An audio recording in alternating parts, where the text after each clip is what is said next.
So hello, everybody, and thank you so much for joining today's webcast. I'm absolutely delighted to be joined by Genevieve White, who is the head of security sales at Telstra, based down in Australia. And she has received our Cyber Risk Nation Award for Partner of the Year. Perhaps I should say Telstra has received our award for Partner of the Year. Jen is representing Telstra for us today. Really looking forward to this conversation. And before we get underway, let me introduce Jen to you a little bit more so you know who we're talking to. Jen has worked for more than 3 decades in the Australian IT industry as a sales manager and channel manager. During her career, she's worked for a number of international vendors, including F5 Networks, Fortinet, British Telecom, and IBM Australia, as well as a number of local system integrators. So she is an expert in the field. In 2017, she moved to Telstra Corporation to work in their growing cybersecurity discipline and is the head of security sales within Telstra Enterprise. Jen, welcome to our show today. Thank you so much for joining us. Thanks, Peter. I appreciate it. And of course, congratulations. We are naming you as our Cyber Risk Nation Partner of the Year. And we are so excited to recognize your contributions to the cybersecurity industry, as well as in your own organization. Maybe we could start there. Would you mind telling me a little bit about your role at Telstra today? I lead a team of technical sales specialists who support our go-to-market and our customer conversations from a cybersecurity discipline perspective. I'm really lucky to work with an amazing group of people. We work across all industry segments, so everything from mid-market all the way through to federal government. Surrounding myself with clever people is something that I've learnt to do over the years. And, they're wonderful individuals. We've got a great corporate culture, and, we're doing everything we can to try and help uplift the security posture and capability of our customers. And how many customers, just in round numbers, Jen, did your team take care of today? It would be in the thousands. Telstra has a very large customer base, and we try to do as much as we can with as many of them as we can. Thank you. Well, tell us about how you got into cybersecurity in the first place. What is it that got you into this field, and what do you enjoy most about working in cybersecurity today, Jen? I wish I could say it was a planned move. Like most things in my career anyway, it just sort of happened by chance. As you introduced me, I have been in IT a long time. I started in 1991 for Digital Equipment Corporation back in the day. And I just, I guess, have moved through a number of different iterations, mostly in infrastructure vendors, managed services and the like. And then about 15 years ago, I had some personal circumstances change, and actually an opportunity was brought to me by a personal contact. I've sort of found that throughout my career, a lot of the opportunities that have been presented to me have come through my connections, and I think that's, really important for, the listeners to kind of acknowledge, is that oftentimes it's your personal connections that can give you an entree into a new opportunity. I guess I kind of jumped. I think I was with IBM at the time, and I thought, F5 Networks, what is that? I've never heard of that before. And I kind of jumped online and looked into them, and moved into an individual contributor role at F5. And that sort of gave me that, I guess, first taste of security and the amazing connections that you have with your customer, because it is so personal to them in terms of where they're going and how they're upholding their posture. And I think, it's been just a bit of a roller coaster since then, and I've sort of pivoted and I've had a couple of really good stints with organisations that were kind of coming into the market at that $500 million, and they were really wanted to get to $1 billion, and they've grown and exploded exponentially. So there've been small teams that have really grown over the time that I had spent there, and I just really, I love it because it changes. There's so many different aspects to working in security. There's so many opportunities to diversify into different roles, and just the overall feeling that you're contributing to something that's important locally and globally. So I hope that's answered the question, but yeah, it was more of a mistake, if you like. Well, sometimes the best things in life come that way, don't they? And one of the things that I love about cybersecurity is the fact that it is such a collaborative environment for those who are on the defensive side. I can't speak for the bad actors. I dare say they may have a different point of view. But I think for those of us who take responsibility for improving the security of those with whom we work, for the benefit of all, there is something about that shared mission.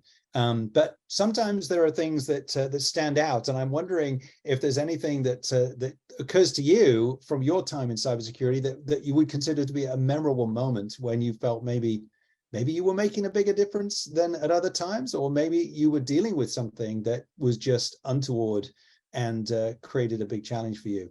Any moments that stand out for you, Jen? I think there have been a lot over the course of my career. I think first and foremost, it's about the people. That really good people tend to gravitate towards roles in cybersecurity. They've got really good intentions, to your earlier point, and very genuine human beings. I guess more lately, there's been an increase in the sort of threat landscape. There's a lot of things going on within Australia and internationally. And it's those conversations that you have with customers, usually, late at night or very early in the morning, where they're under duress and they're at almost the end of their tether, and you can feel the tension and the stress, and you're on a call with your incident responders to try and, I guess, help them navigate through that. And those kind of conversations really they're just so, the human aspect of it is just so enormous that you can't help but feel an incredible amount of empathy towards a customer whilst they're and going through a breach situation. So that's those sorts of things really stick out, and that's what really kind of drives me forward to want to continue to do better and be better in my role and in the things that we do for our customers.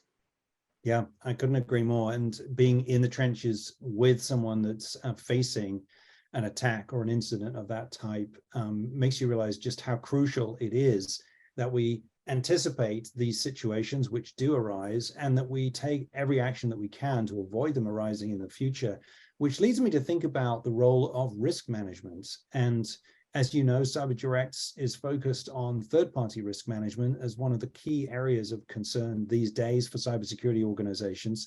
I'm wondering how you feel about risk management in terms of how it's positioned within the world of cybersecurity, and whether you consider that position has changed. Is cyber risk management gaining more respect, if you will, as a branch or a field, a discipline within cybersecurity? And I wonder whether you have any thoughts on what risk management professionals can do to increase that level of respect within their own organizations. Thinking about our listeners today who are operating in the field, what's been your experience there, Jen? And what do you think about risk management as a field within cybersecurity today? I think it certainly is gaining importance in terms of the priorities that customers place in that risk management area. I think that growing level of connectedness that digital transformation is driving, whether it's business to business or business to consumer, has really seen the importance of risk management, third-party risk management, bubble up to the surface. There are a lot of regulations that have been brought to bear, especially in Australia and globally, that is also driving that increased acceptance and acknowledgement of the field of risk management. And if we think about what professionals can do to gain more respect in their organisations, I think risk management professionals are often perceived in the same light as cybersecurity professionals, which is the people that say no.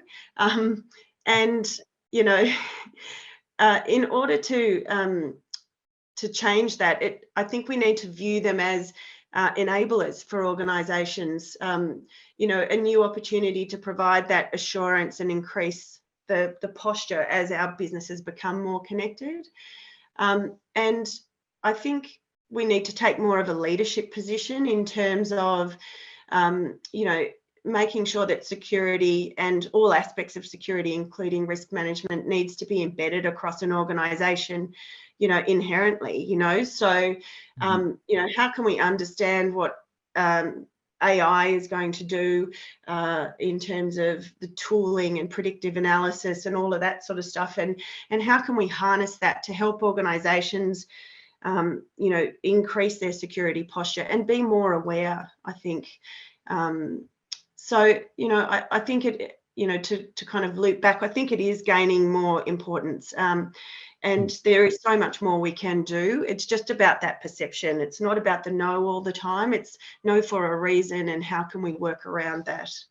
Yeah, and I think you said earlier how important relationships are inside of our field, and in particular, the way that we build relationships with our customers. I think that often extends internally as well, doesn't it, to our business partners and business units that don't necessarily have the same level of appreciation for cybersecurity and cybersecurity risk. And so focusing on education and informing, giving them an opportunity to participate in the process and to understand the rationale for the recommendations that we bring, I think you're making an extremely salient point there. You've also mentioned what must be one of the hottest kind of buzzwords of the day when we're talking about AI. I'm wondering how you are thinking about that as affecting risk management. If we look ahead a few years, what do you think the landscape's going to look like? If you can speculate, let's say 5 years from now, you know, what will risk management be looking like then? Do you think there's a future for the risk questionnaires, those long questionnaires that we currently are so used to receiving and sending out for others to complete? Give us your thoughts, Jen. Look ahead a few years. What do you see? I think we have an issue around scale. So, you know, how do we address that? The amount of suppliers that an organisation has within its ecosystem is already, you know, very large, and I can see that sort of exploding even further. And you know, what can we do to harness AI and machine learning to do things like predictive analysis to help organisations stay ahead of the game in terms of managing third-party risk? You know, I am personally worried about those that are more vulnerable will become more vulnerable with the explosion of, you know, AI, that when it's used, I guess, for more sinister purposes, because we've seen already how seamless some of these phishing attacks are. They're just getting better. The language, the spelling, the grammar, and things that you used to be able to pick up on in the earlier days is so much more refined with the use of AI technology. And with everything that's good, there is always a slightly darker side, I think. You know, we look at all of the positives that AI will bring to help organisations from a cyber perspective, everything from, you know, anomaly detection and all of that sort of thing that we can use, fraud prevention and things. There is always that ability for those that are doing the wrong thing to harness it. And I guess what's keeping me up is how do we protect those that are vulnerable, our consumers and people in the community and smaller organisations, you know, who are already kind of struggling on the margins to be able to get the resources and the technology at scale to provide a significant posture against ever-changing threats. And I think they're my biggest concern is that those vulnerable are going to become more vulnerable. You're making such a good point, I think, Jen. If I may, sorry to break in on that, but just to recognize, I think, the importance of stronger organizations like Telstra and others who have resources, who have expertise, who have information, and their ability to influence positively those in their ecosystem, your customers, your partners, your own suppliers, and to provide that strength through is something that we've seen with other CyberGRX customers who lead in their industries and are able to trickle down some of that wealth, if you will, into those extended ecosystems. So I'm delighted, Jen, to have the chance to talk to you today about that and to recognize the role that you play within your community and in the geographies that you serve. Unfortunately, we are coming towards the end of our time, Jen. I wanted to thank you so much for sharing your story and for sharing your insights with us today. I'm wondering if, in closing, there might be any advice or tip that you would like to leave with our listeners for today. Gosh, I guess it's, really work on your network, rely on the bonds that you create with the people that you work with, even though, it seems like the world is a really big place. It's a very small, connected group of individuals in the cybersecurity community.